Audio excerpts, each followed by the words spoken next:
हर रोज एक नई कहानी देखने के लिए चैनल को सब्सक्राइब करें और बेल आइकन दबाना ना भूलें। मीरा एक बहुत ही सुंदर और सुशील लड़की थी जिसकी शादी अरमान नाम के लड़के से हो जाती है। उसकी सास नम्रता उसे कुछ खास पसंद नहीं किया करती थी। वो हमेशा ही उसके गरीब होने की वजह से उसे ताने दिया करती थी। तो वहीं अरमान भी रोज उसे किसी न किसी बात पर सुनाता ही रहता था। ऐसे ही एक सुबह मीरा फर्श पर पोछा लगा रही होती है जो थोड़ा गीला होता है। नम्रता को ये बात बिल्कुल भी पता नहीं होती और वो उस गीले फर्श पर चल पड़ती है और धड़ाम से गिर जाती है और दर्द से चिल्लाना शुरू कर देती है। अरे अरे माँ जी, ये क्या हो गया आपको? आप ठीक तो है ना? उठिए उठिए। अरे हट परे, पहले मुझे गिरा दिया और अब उठा रही है, नालायक। माँ जी, ये आप क्या कह रही हैं? अरे सही कह रही हूँ। तूने जानबूझकर यह फर्श गीला छोड़ा था ताकि मैं गिर जाऊँ और बिना टिकट के ऊपर पहुँच जाऊँ। तू मुझे मारना चाहती है, मारना। नहीं नहीं माँ जी, भला मैं ऐसा कुछ भी क्यों करूँगी? तभी वहाँ अरमान आ जाता है। माँ जी, आप ठीक तो है ना? यह सब कैसे हुआ? आप गिर कैसे गई माँ जी? अरे मेरे लाल, मैं गिरी नहीं थी, मुझे गिराया है, वो भी तेरी इस नाज़-पीटी बीवी ने। तुम्हारा दिमाग खराब है क्या? ऐसे कौन पोछा लगाता है इतना गीला? तुम्हारी वजह से मेरी माँ को चोट लग गई। चली जाओ यहाँ से। मीरा वहाँ से रोती हुई अपने कमरे में चली जाती है। थोड़ी देर बाद अरमान अपने ऑफिस के लिए निकल जाता है। जैसे ही वो लिफ्ट के ग्राउंड फ्लोर पर आता है, नेहा यानी कि अरमान की दूसरी बीवी उसका वेट कर रही होती है, जिसे अरमान की पहली पत्नी मीरा के बारे में सब कुछ सच सच पता होता है, लेकिन वो फिर भी उसके साथ ही रह रही होती है। हालांकि अरमान के घर वालों को अभी तक इस बात की भनक तक नहीं थी। हे अरमान बेबी, कैसे हो? थोड़ा दिमाग खराब था, बट अब तुम्हें देखकर सब अच्छा लग रहा है। What happened, sweetheart? आज कोई फिर से नया ड्रामा कर दिया क्या उस ड्रामा क्वीन ने? हाँ यार, परेशान हो गया हूँ मैं उससे। क्या करूँ, उसका कुछ समझ ही नहीं आ रहा। Oh, anyway, leave it. मैं ये कह रही थी कि मुझे कुछ पैसे चाहिए। You know, मुझे शॉपिंग पे जाना है। अरे हाँ हाँ, क्यों नहीं बेबी, तुम्हारे लिए तो सब कुछ हाजिर है। बताओ कितने पैसे चाहिए? ज्यादा नहीं डार्लिंग, बस 30,000 रुपए चाहिए। अरे अभी लो मेरी जान, अभी मोबाइल से ट्रांसफर कर देता हूँ। ऐसे ही वक्त बीतता जाता है, जहाँ एक तरफ अरमान की सीधी सादी पहली पत्नी मीरा बिना कुछ कहे बस चुपचाप घर का सारा काम करती रहती थी, तो वहीं दूसरी तरफ अरमान की दूसरी बीवी जो दिन रात बस उसके पैसों पर ऐश ही किया करती थी। और एक दिन, मीरा, मैं तुम्हारे साथ अब और नहीं रह सकता।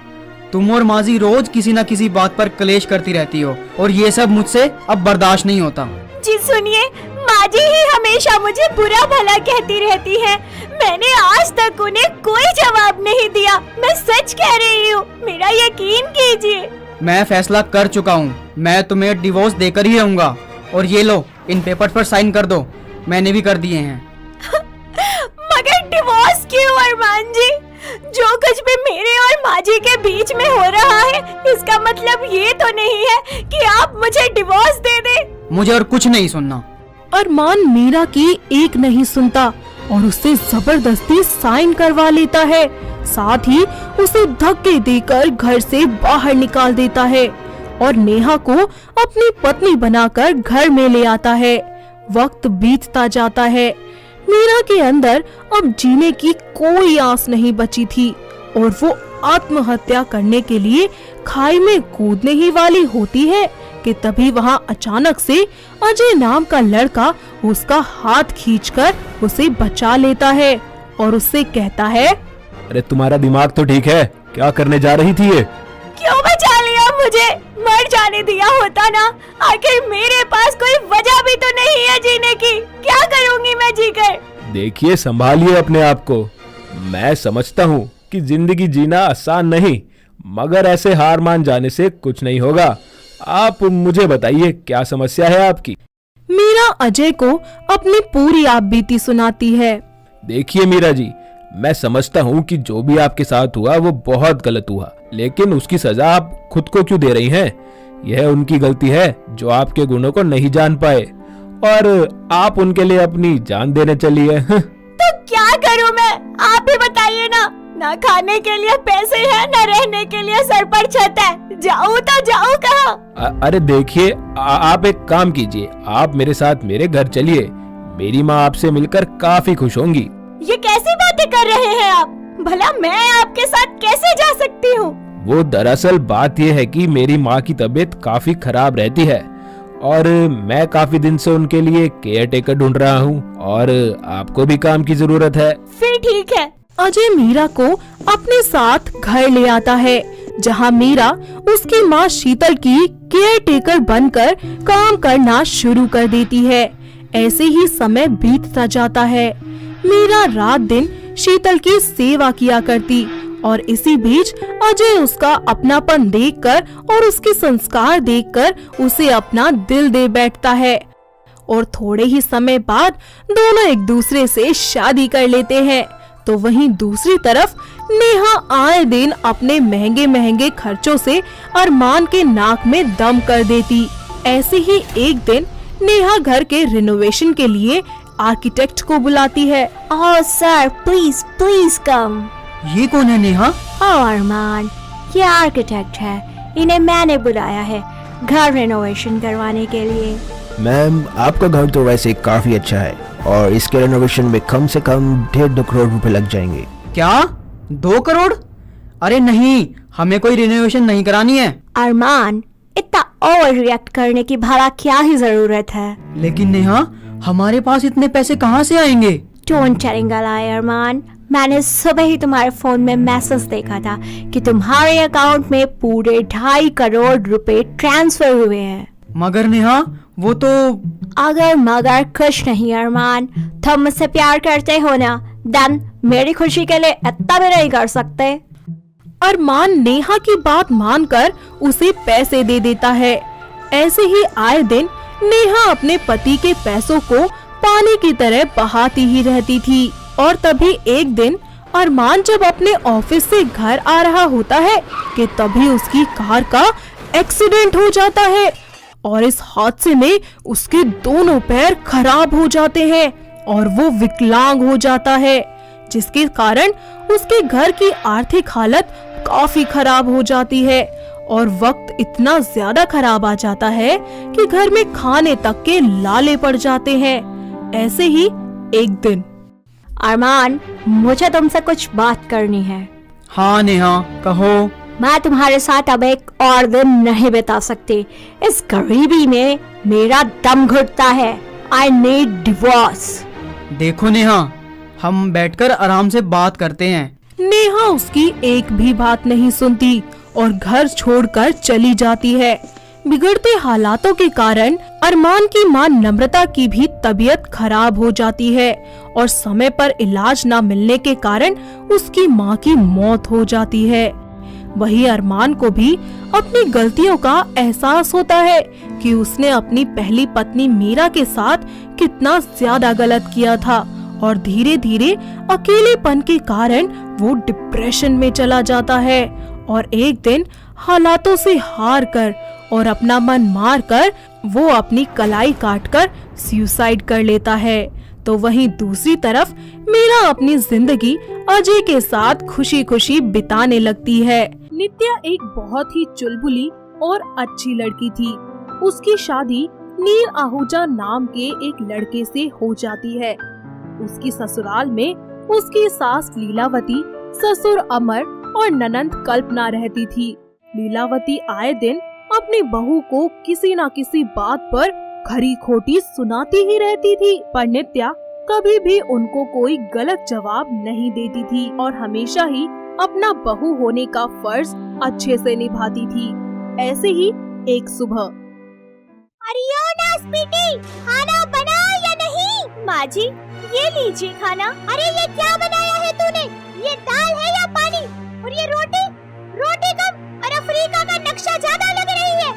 अरे तुझे कुछ ढंग से बनाना आता भी है? कुछ सिखाया है तेरे माँ बाप ने? माँ जी आप गुस्सा मत कीजिए, मैं दोबारा बना देती हूँ। अरे रहने दे, मैं खुद बना लूंगी। पता नहीं दोबारा कौन सा नक्शा बना कर ले आएगी तू। इतना कहकर नित्या वापस से अपने काम में लग जाती है। तो वहीं लीलावती सारा दिन अपनी बहू से कोल्हू के बैल की तरह काम करवाती और जरा सी भी गलती होने पर उसे खूब सुनाती। वक्त बीतता जाता है और एक दिन नित्या को पता चलता है कि वो माँ बनने वाली है। वो जल्दी से ये बात जाकर अपने पति को बताती है। नील सुनिए ना। क्या बात है, जरा जल्दी बोलो ना। अरे इतनी भी क्या जल्दी है, जरा 2 मिनट रुक तो जाइए। हमेशा घोड़े पर ही सवार रहते हैं आप। हाँ जल्दी बोलो, क्या बात है। जी वो बात ये है कि मैं माँ बनने वाली हूँ और आप पापा। क्या तुम सच कह रही हो? नील उसका हाथ पकड़कर उसे नीचे ले जाता है। मम्मी पापा आप लोग सारे जल्दी नीचे आइए। अरे नील बेटा क्या बात है, क्यों घर सर पे उठा रखा है तूने? अरे घर में एक मेहमान आने वाला है। मेहमान? अरे कौन सा मेहमान? अरे छोटा मेहमान। पापा अब जल्द ही इस घर में बच्चों की किलकारी गूंजने वाली है, क्योंकि आपकी बहू माँ बनने वाली है और मैं पापा। सब लोग खुशी खुशी अपने घर में नए मेहमान के आने के लिए तैयारियां करना शुरू कर देते हैं और सभी लोग नित्या का काफी ज्यादा ख्याल रखना भी शुरू कर देते हैं। ऐसे ही 3 महीने बीत जाते हैं और एक दिन नित्या जब सीढ़ियों से नीचे उतर रही होती है कि तभी अचानक उसका पैर फिसल जाता है और वो सीढ़ियों से नीचे गिर जाती है। लीलावती जल्दी से अपनी बहू को हॉस्पिटल लेकर जाती है, जहां उसे आईसीयू में एडमिट किया जाता है। डॉक्टर्स उसका इलाज करते हैं। जैसे ही नील को ये बात पता चलती है, वो जल्दी से हॉस्पिटल पहुंचता है और अपनी माँ से बोलता है, माँ ये सब कैसे हुआ और नित्या कैसी है? नील बेटा तू हौसला रख, डॉक्टर नित्या का इलाज कर रहे हैं। थोड़ी देर बाद डॉक्टर आईसीयू से बाहर आकर बोलते हैं, जी आई एम सॉरी, पर आपका होने वाला बच्चा नहीं रहा। Your wife Nitya she got miscarriage, और हाँ हो सकता है कि वो अब कभी मां ना बन पाए। ये बात सुनकर पूरे परिवार पर दुखों का पहाड़ टूट जाता है। डॉक्टर की बात सुनकर नील आईसीयू में नित्या से मिलने जाता है। नित्या तुम ठीक हो ना? नील तुमने सुना ना डॉक्टर क्या कह रहे हैं, हमारा बच्चा नहीं इस दुनिया में नहीं रहा नील और मैं कभी मां नहीं बन पाऊंगी मेरे साथ ये सब क्यों हुआ? अरे नहीं नित्या चुप हो जाओ, सब ठीक हो जाएगा और मैं हूँ ना तुम्हारे साथ। सभी लोग नित्या को लेकर वापस घर आ जाते हैं। वक्त बीतता जाता है। नित्या वापस से अपने घर की सारी जिम्मेदारियां अच्छे से संभाल लेती है, पर लीलावती के ताने तो कम होने का नाम ही नहीं लेते। ऐसे ही एक दिन लीलावती की दोस्त उससे मिलने उसके घर आती है। अरे आओ नीलम बहन, बड़े दिनों बाद आना हुआ। हाँ तुम तो जैसे रोज ही मेरे घर आती हो ना। अरे तुम भी ना नीलम, मजाक करने की आदत गई नहीं तुम्हारी अभी तक। चल जाने दे, ये बता पोता हुआ या पोती? तेरी बहू प्रेग्नेंट थी ना? हाँ थी तो, पर मेरी बहू का मिसकैरेज हो गया था। हाय क्या कहा, मिसकैरेज हो गया? तभी वहाँ चाय नाश्ता लिए नित्या आ जाती है। क्या हुआ नित्या बेटी, सासू माँ ने तेरा ख्याल नहीं रखा? नहीं आंटी जी, ऐसी कोई बात नहीं है। सासू माँ तो मेरा जरूरत से ज्यादा ख्याल रखती है। अरे मैं सब जानती हूँ, ये आजकल की लड़कियाँ है ना, ये बच्चा तो चाहती नहीं है, और अगर ससुराल वाले मना करे तो जानबूझकर ऐसा करती है ताकि कोई इन पर शक भी ना करे और इनका काम भी हो जाए। आंटी जी ये सब कहते हुए आपको जरा भी शर्म नहीं आती? भला एक औरत होकर आप दूसरी औरत के बारे में ऐसा सोच भी कैसे सकती है? अरे एक माँ अपने बच्चे को कैसे मार सकती है? अरे सही कह रही है नीलम, जरूर तुम माँ नहीं बनना चाहती थी, तभी तो तेरे साथ 2-2 बार ये सब हुआ। न जाने कैसी औरत है तू। बस कीजिए माँ जी, कम से कम आप तो ऐसा मत कहिए, आप तो सारी सच्चाई जानती है, फिर भी। अरे काहे का सच? असली सच तो ये है कि तू कभी माँ बनना ही नहीं चाहती थी। कोई तुझ पर शक न करे, इसलिए तूने ये सारा षड्यंत्र रचा। नीलम आंटी और अपनी सास की बातें सुनकर नित्या रोती हुई अपने कमरे में चली जाती है। ऐसे ही वक्त बीतता जाता है और लीलावती अपनी बहू को नीचा दिखाने का कोई भी मौका हाथ से जाने ही नहीं देती है, जिसके चलते नित्या धीरे धीरे डिप्रेशन में रहने लगती है। और ऐसे ही एक दिन, अरे ओ कलमुही, कहाँ मर गई तू? यहाँ। जी माँ जी। कहिए। ये ले बाबा जी का भभूत और खा ले चुपचाप। पर ये किस लिए माँ जी? अरे ताकि इस घर में बच्चे की किलकारी गूंज सके।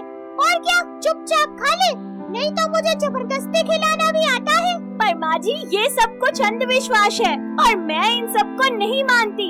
मैं नहीं खाऊंगी ये सब। तभी वहाँ नील आ जाता है और ये सब होता देख गुस्से से तिलमिला जाता है। माँ, ये सब क्या हो रहा है?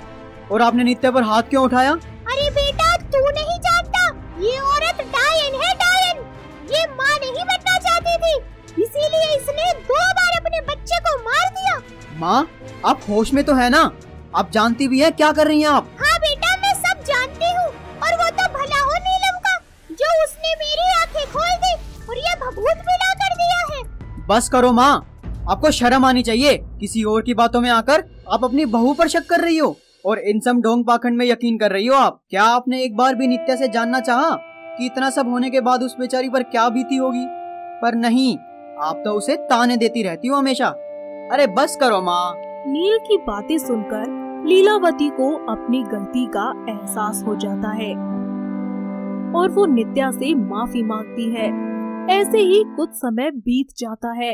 नित्या फिर से प्रेग्नेंट हो जाती है और इस बार उसकी सास उसका खूब ख्याल रखती है। थोड़े ही समय बाद वो एक बहुत ही प्यारी सी बेटी को जन्म देती है। फिर सब मिलकर एक साथ खुशी खुशी रहने लगते हैं। दिव्या एक अच्छे स्वभाव की लड़की थी।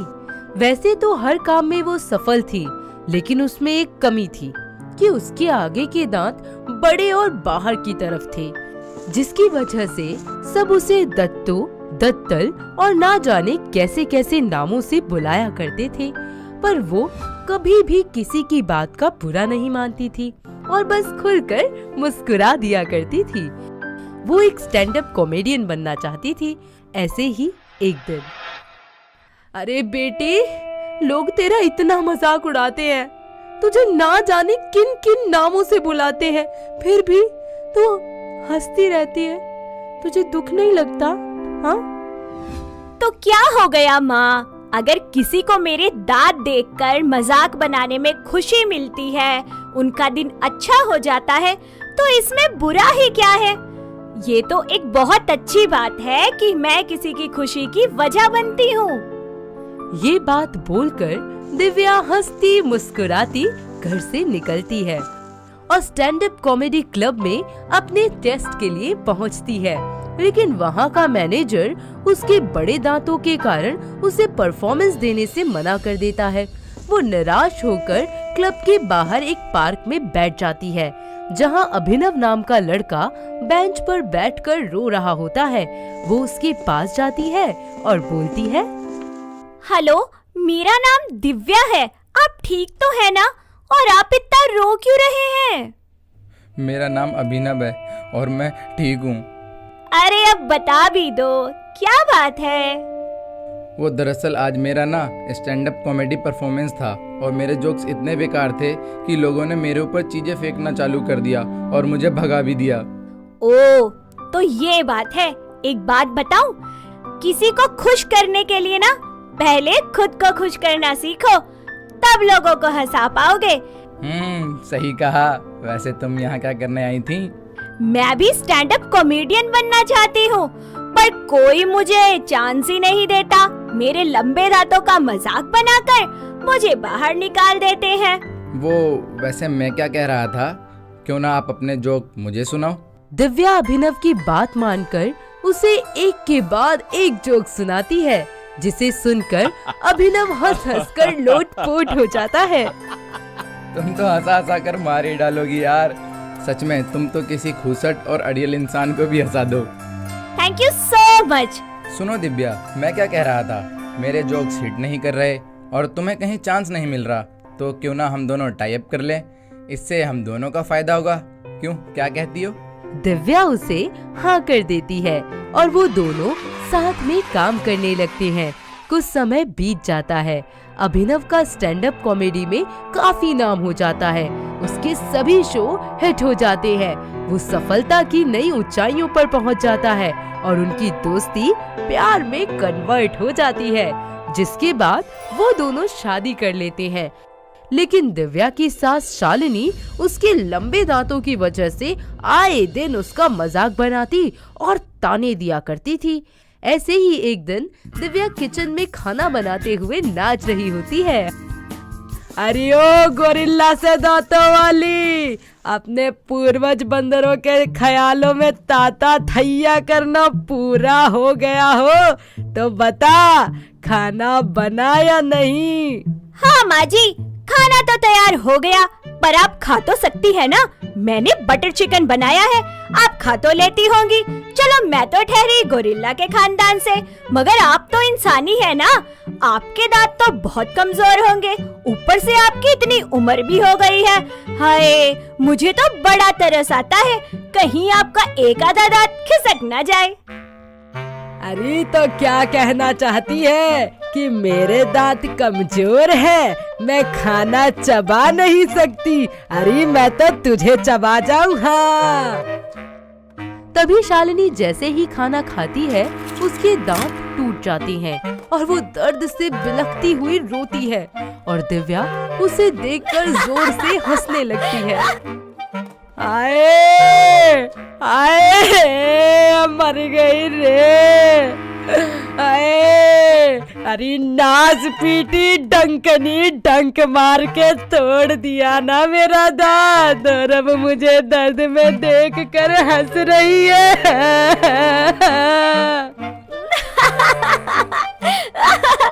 अरे माँ जी, मैंने तो पहले ही कहा था कि जरा ध्यान से खाना, मगर आपने तो मेरी बात ही नहीं सुनी। अरे डंकनी, अगर मुझे पता होता तू ऐसी निकलेगी तो कभी अपने बेटे की शादी ना करवाती तुझसे। हाय। शाम को जब अभिनव शराब पीकर घर लौटता है तो उसकी माँ मौके का फायदा उठाकर उसके कान भरना शुरू कर देती है, जिससे उसे काफी ज्यादा गुस्सा आ जाता है। दिव्या, दिव्या, कहाँ हो तुम? यहाँ आओ जल्दी। हाँ अभिनव, अभी आई। दिव्या, मैं क्या सुन रहा हूँ? तुमने माँ को पहले कच्चा खाना खिलाया जिससे उनके दांत टूट गए और तुम उन्हें देखकर हंस रही थी। मैं आपको सब कुछ बताती हूँ, एक बार मेरी बात तो सुनिए। तभी अभिनव उसको बुरी तरह से मारने पीटने लगता है और दिव्या बेचारी दर्द में रोती बिलखती रहती है। तो अभिनव उससे कहता है, ये देख, ये है तेरी औकात, दत्तल कहीं की, 4 पैसे की शकल नहीं है और फावड़े जैसे दांत। जा, जाकर मट्टी खोद।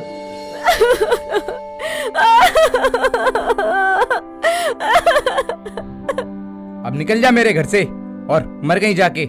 अभिनव के ऐसे सलूक के बाद दिव्या दर्द में रोती हुई अपने माता पिता के घर चली जाती है। नीरज और मंदना उसे इस हाल में देखकर डर जाते हैं और उससे पूछते हैं, बेटी कुछ तो बोल, ये सब कैसे हो गए? क्या हाल बना रखा है तूने, बता। माँ, पापा, वो। दिव्या अपने माता पिता को पूरी बात बताती है और उन्हें अभिनव के घर जाने से मना कर देती है। ऐसे ही समय बीत जाता है। दिव्या एक स्टैंड अप कॉमेडी क्लब के मैनेजर के लिए बतौर सेक्रेटरी की जॉब करने लग जाती है। ऐसे ही 1 महीना बीत जाता है और एक दिन उसका मैनेजर परेशान होता है और वो उससे पूछती है, सर क्या हुआ, आप इतने परेशान क्यों हैं? वो क्या है ना दिव्या कि आज हमारे क्लब में जो स्टार कॉमेडियन आने वाला था उसने लास्ट मोमेंट पर परफॉर्मेंस के लिए मना कर दिया, और अगर कोई कॉमेडियन स्टेज पर नहीं गया तो मेरे क्लब का क्या होगा? मैनेजर की बात सुनकर वो परफॉर्मेंस करने स्टेज पर चली जाती है। उसके जोक्स पर पब्लिक जोर जोर से हंसते हैं और काफी एंजॉय करते हैं।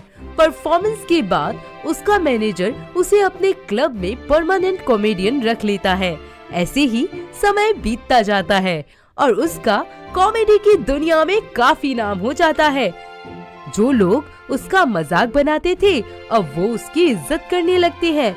तो वहीं दूसरी तरफ अभिनव का पूरा करियर बर्बाद हो जाता है। वो सड़क पर आ जाता है। तब उसे अपनी गलती का एहसास होता है। वो दिव्या के पास माफी मांगने उसके घर जाता है। दिव्या, मुझे माफ कर दो, मुझसे बहुत बड़ी गलती हो गई। क्या कहा तुमने?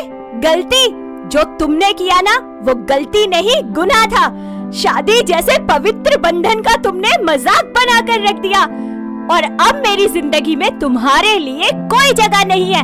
दफा हो जाओ मेरी नजरों के सामने से, समझ गए तुम?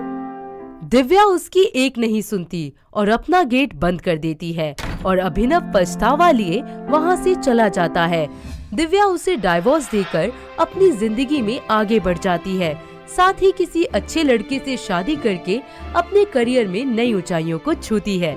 अनन्या एक भोली और बहुत ही ज्यादा बेवकूफ किस्म की लड़की थी।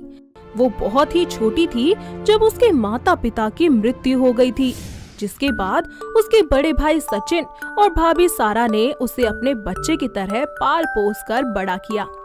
अनन्या के भोलेपन की वजह से उसे कहीं बाहर आने जाने नहीं दिया जाता था, जिसके चलते उसे दुनियादारी की समझ बिल्कुल भी नहीं थी।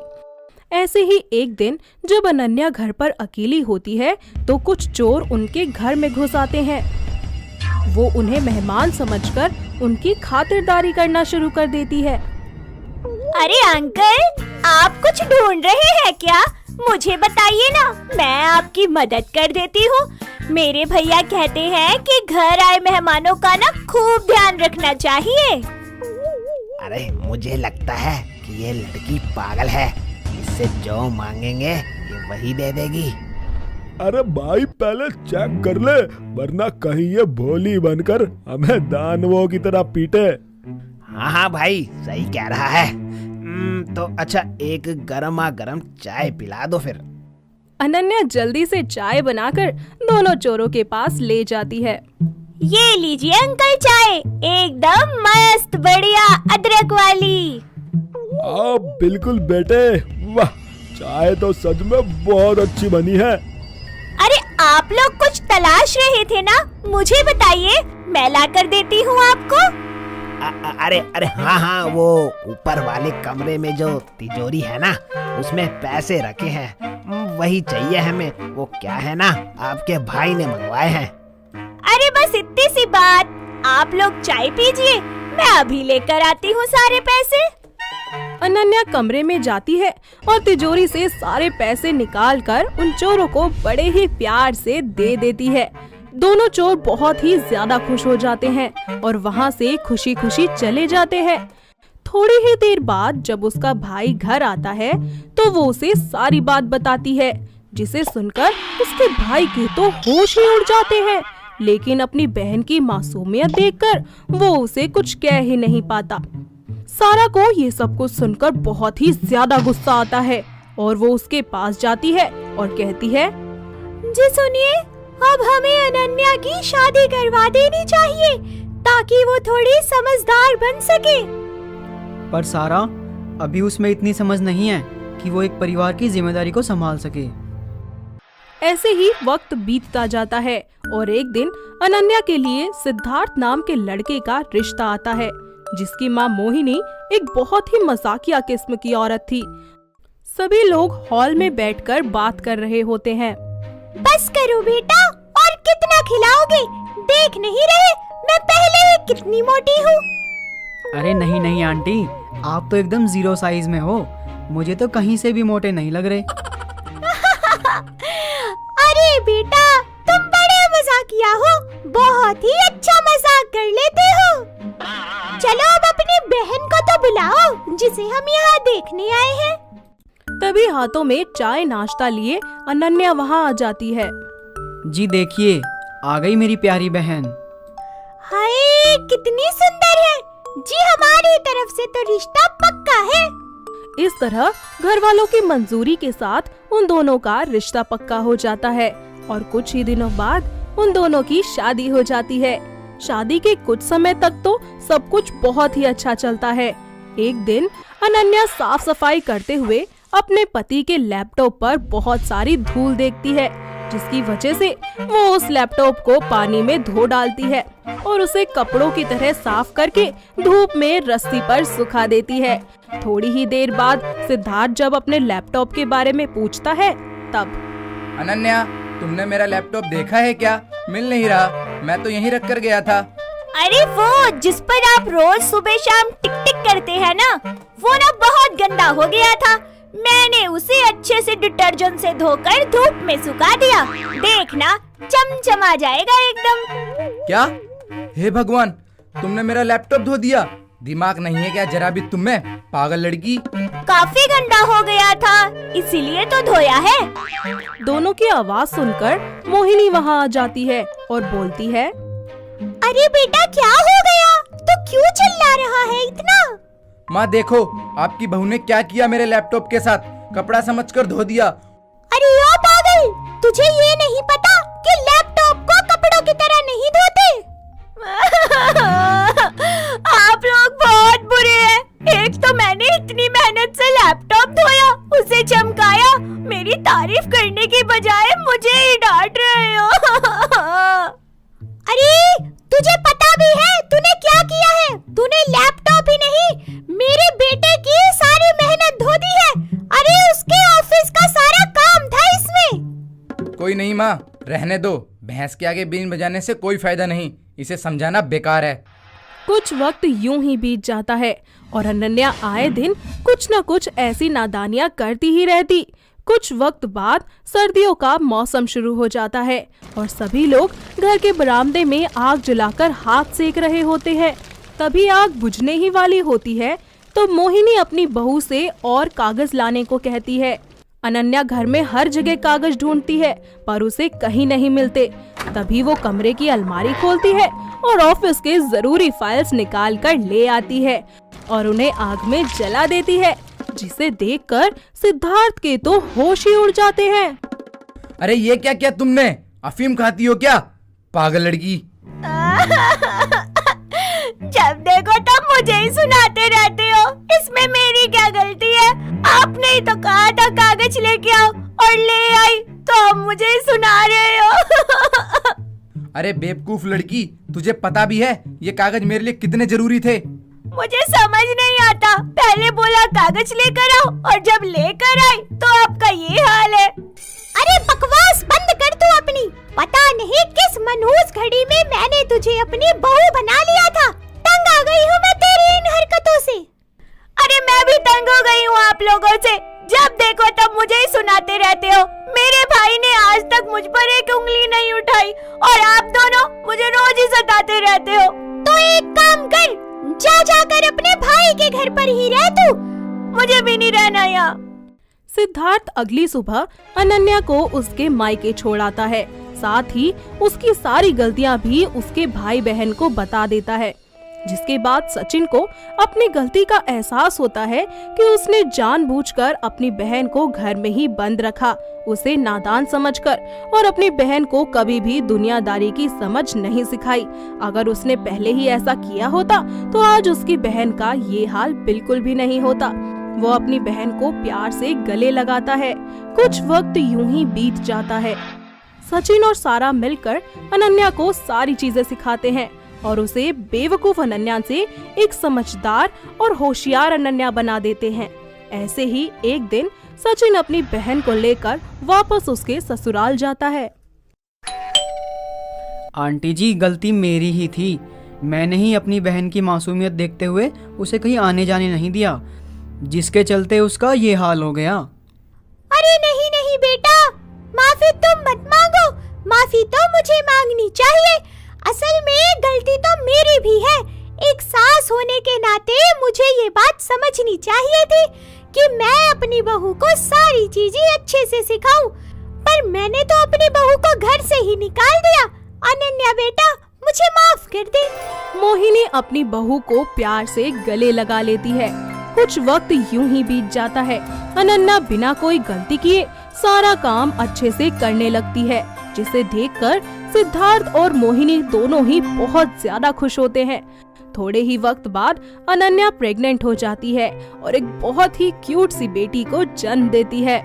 तो दोस्तों, कैसी लगी आपको हमारी ये पगली बहू? क्या आपके घर के आसपास भी है कोई ऐसी बहू जो इस तरीके की नादानियां करती हो?